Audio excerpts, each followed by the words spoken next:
Leonard, puts it down. Kawhi Leonard, an aggressive drive. Hello, nasty. He comes away with a steal. The gift of grab, elevates and punches it into the net. Leonard. Cyborg slam. Leonard, leather larceny. The defense in his rear view, and he flushes it in.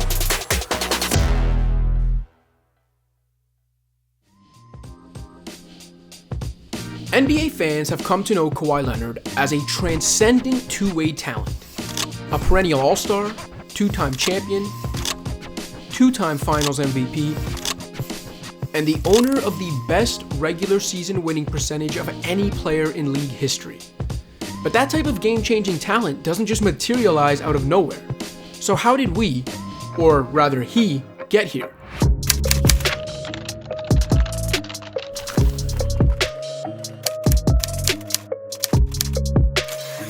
This is the story behind Kawhi Leonard.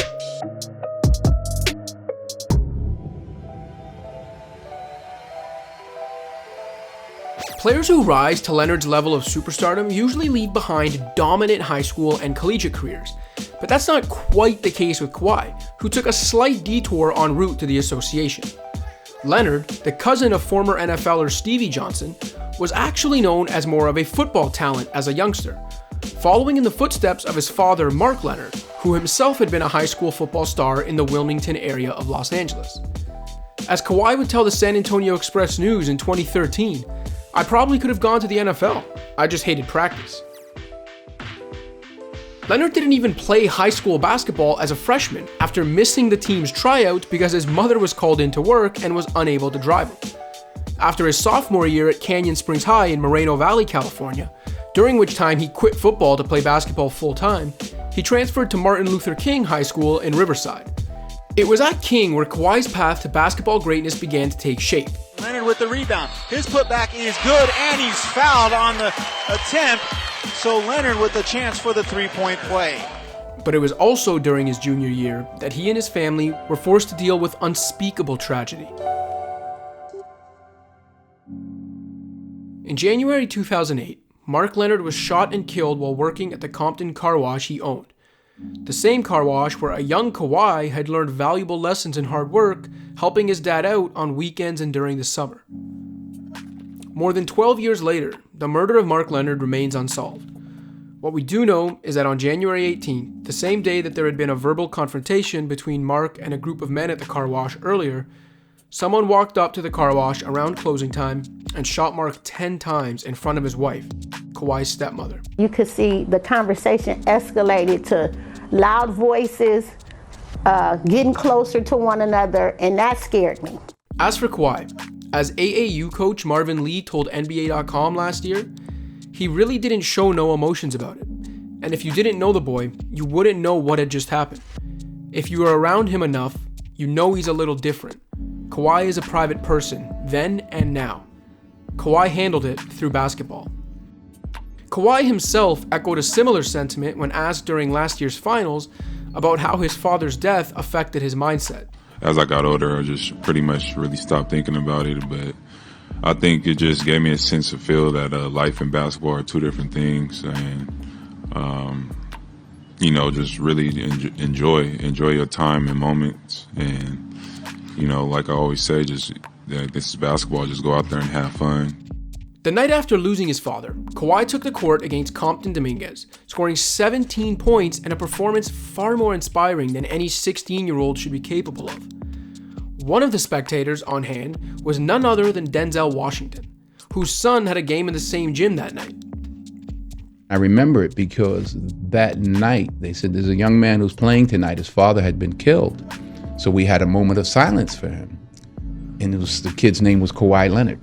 Oh my God. And I figured, oh wow, this kid's inspired by, losing his dad, and what a game. And no one knew, oh no, he'll be able to do that for the next 20 years. Right. He dribbles in deep, gives it off to Leonard in the corner. His three-pointer on the way, and that's nothing but nylon as Leonard lights it up. When it was over, Kawhi broke down in his mother's arms. Basketball is my life, and I wanted to go out there and take my mind off it. It was real sad. My father was supposed to be at the game. It was during this time that Kawhi's uncle, Dennis Robertson, took on more of a father figure role. With my dad passing away, there aren't too many men in the family, and he's a great guy to just talk to that has been through my experiences at my age. Knowing he's not here just makes me put my all into every day, just knowing that I could leave too, or just any of my family members could leave. This might be your last day seeing me play in the game ever. As his high school tenure continued, so too did Leonard's ability to rise above the tragedy. He's not a tweener. He can flat out play. In his senior year, Kawhi and future NBAer Tony Snell teamed up to lead King High to a 30-3 record, which ended with Leonard being named California's Mr. Basketball. In the last minute of the third, capping with this Leonard block as he outlets to J.J. Campbell for this buzzer beater to end the third.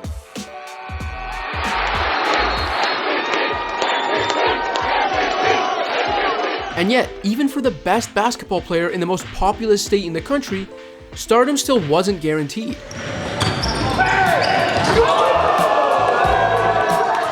As according to Rivals.com, Leonard was a 4-star recruit and only the 48th ranked player in the class of 2009, ending up at San Diego State instead of the big-name programs we usually associate with future NBA superstars.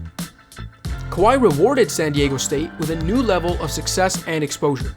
The Aztecs, who hadn't made an NCAA tournament appearance in 4 seasons when Leonard arrived, and hadn't made back-to-back NCAA tournaments since the mid-70s, went 2 for 2 with Kawhi in the fold, including a trip to the Sweet 16 in 2011. Really does a nice job. Solid kind of a kid, too. Works hard. There he is. He's got He's got some activity, doesn't he? Though it's become a source of comedy, and a New Balance trademark since a 2019 story about Leonard's San Diego State years was published by The Athletic, the workmanlike attitude Kawhi approaches the game with was summed up with one now iconic phrase: "Boardman gets paid." For his efforts, Leonard became the first player in program history to have his number retired. Still, just like he was coming out of high school, Leonard was undervalued coming out of college, as most scouts saw a defensive prospect who was an offensive project. The one thing he doesn't do is shoot it. You know, he's not a guy that can make shots from the perimeter, but he does put the ball on the floor. He's working on his handle to play the 3 position. Leonard was selected 15th overall by the Pacers in 2011, then was sent to San Antonio in a draft night trade for George Hill. Kawhi's full star turn would take a few years, but anyone paying attention could see that the Spurs had found themselves another gem, as Leonard made an immediate defensive impact while shocking everyone with his shooting prowess. Who would you have gone with if you couldn't have voted for Irving? I probably would pick, Kawhi Leonard. He's top 20 in points, rebounds, assists, steals, blocks, field goal percentage, three-point percentage, and free throw percentage. Damn. Great year. And he played 61 games. On the best team in the league. Yes. Leonard's arrival allowed the Spurs to keep their window of contention open, breathing life into an aging dynasty forged by Tim Duncan, Tony Parker, and Manu Ginobili. Kawhi's emergence, along with the continued excellence of San Antonio's veterans and the brilliance of coach Greg Popovich, was a big reason why the Spurs got back to the finals in 2013. Though it was Leonard's missed free throw that set up the chance for the Heat to tie the game on that iconic Bosch to Allen three-pointer in Game 6. Back out to Allen. His three-pointer. Bang! Tie game with 5 seconds remaining. The NBA sophomore also made a name for himself that June as somewhat of a LeBron stopper, or at least the closest thing Earth had to one, while also averaging a double-double in that series. Give no ground. Persevere. Be persistent. And that's exactly what Leonard is being. By the time San Antonio and Miami met again in the 2014 Finals rematch, Leonard had become the Spurs' 3rd leading scorer and had also earned his first of 5 All-Defensive Team selections. He then capped his 3rd season as a pro by becoming the youngest Finals MVP since Magic Johnson, helping the Spurs win their first title in 7 years, ending Miami's bid for a three-peat and dynasty of their own, and sending LeBron James back to Cleveland that summer. There's no place like home. From there, the legend of the Claw continued to grow as his offensive game exploded. Leonard wide open, nobody near him.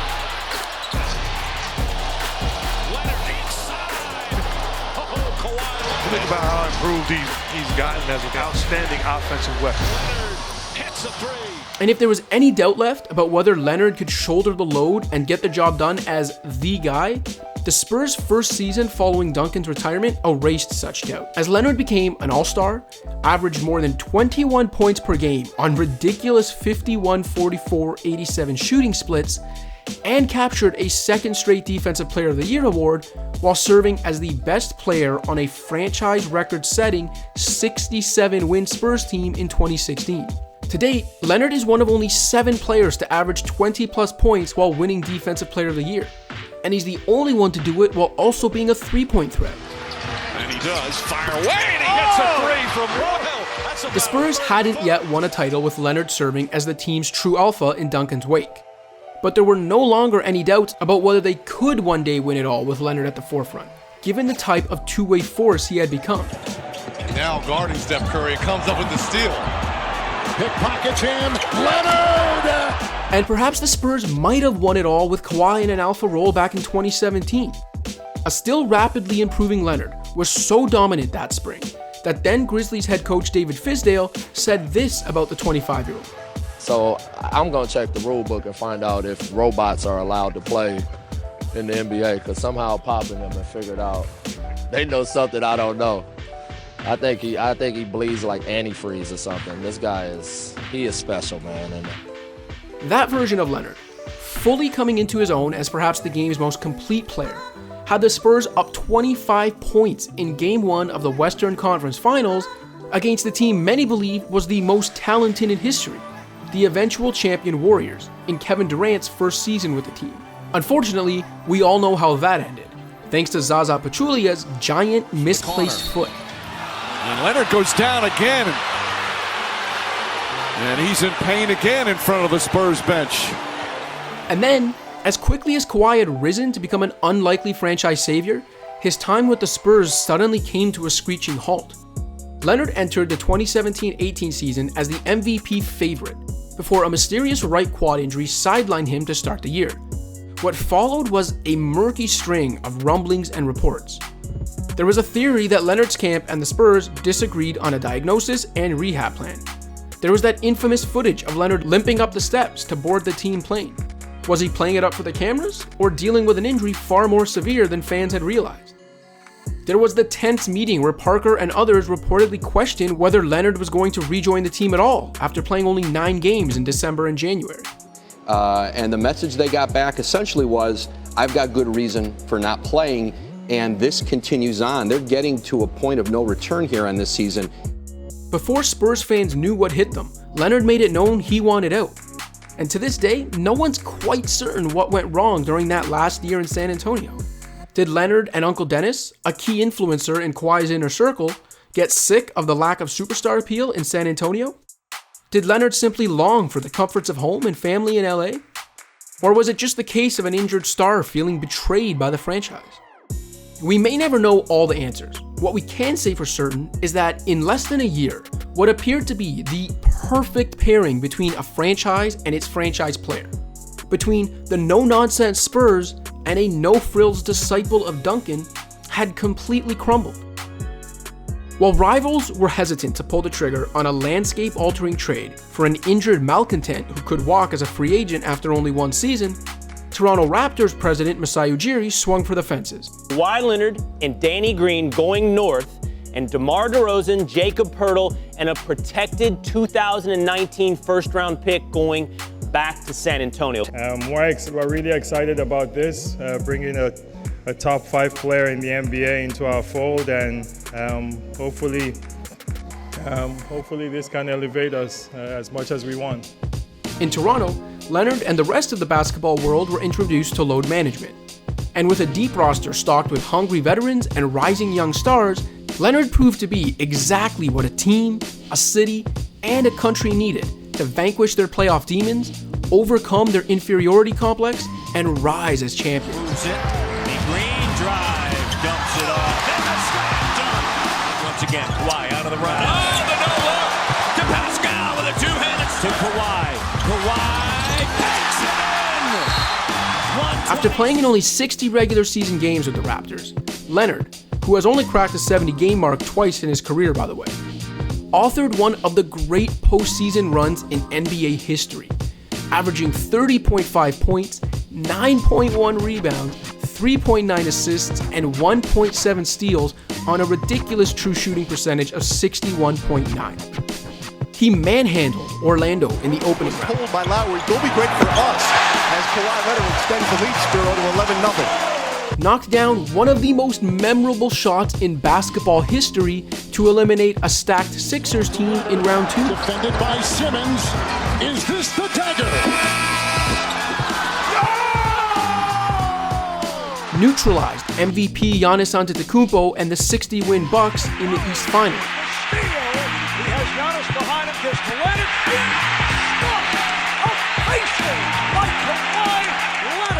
Then capped it off with another Finals MVP award in leading the Raptors over the Warriors for the franchise's first championship. Canada, the NBA title is yours. In doing so, Leonard joined LeBron and Kareem Abdul-Jabbar as the only players to win Finals MVP for 2 different franchises. It was during that lone year in Toronto when Leonard's full potential as an off-court star was realized, as whether intentional or not, Kawhi seemed to find his voice north of the border. I don't even know where you're sitting at. First came that media day laugh. Then he broke bread, and beef penis, with Serge Ibaka. Today I cooked penis pizza. Oh nah. That's out for me, bro. He showed off his hilariously dry wit. Where do you go from here, Kawhi? I'm going to Toronto, game 3. Gave us... What it do, baby? Yeah, you already know. And capped it all off by making fun of his own robotic laugh at a raucous championship parade. And have fun with it. Ha, ha, ha. Along the way, he also became the face of New Balance after leaving Jordan Brand behind. And then, as if all of that wasn't already enough to prove his level of newfound, full-blown superstardom, Leonard's free agency became a cultural phenomenon, full of helicopter chases, airport sightings, and media on 2 coasts, in 2 countries, tracking his every move. Quite the far cry from being a lightly recruited prospect a decade earlier. For a guy who seemingly doesn't like attention, Kawhi had grown to learn how to command it, harness it, and use it to his advantage anyway, perhaps with an assist from his now famous uncle. According to a December report from The Athletic, Kawhi's free agency saga included Robertson asking the Lakers for part ownership, a private plane available at all times, and guaranteed off-court endorsement money for Kawhi. And while everyone else was focused on his own free agency, Leonard was playing the role of league power broker, recruiting Paul George to force a trade from Oklahoma City to the Clippers, helping Kawhi form a star partnership just down the hall from the one LeBron had forged with Anthony Davis and the Lakers. Racing up the floor, finds George, steps back, another 3. Got it! Paul George lighting it up, and he forces the Lakers to call time. Despite his continued load management, Leonard has so far lived up to the billing in his LA homecoming, averaging roughly 27 points, 7 rebounds, 5 assists, and 2 steals to put the Clippers in position for what everyone assumed was a clash with James's Lakers in the 2020 West Finals. Remember too that, like George, Leonard can opt out of his new contract after next season to join a stacked 2021 free agent class. So while the California kid has found his way home after a long and winding journey through Texas and Canada, he also remains very much in control. What happens between now and then is anyone's guess. But when it comes to Kawhi Leonard, assume nothing. As a quiet, stoic, workmanlike star who's a fascinatingly powerful headline grabber all at the same time, he's defied our expectations, both on and off the court, at every turn. Thanks for watching. If you liked this video and want to see more content like this, be sure to hit that subscribe button.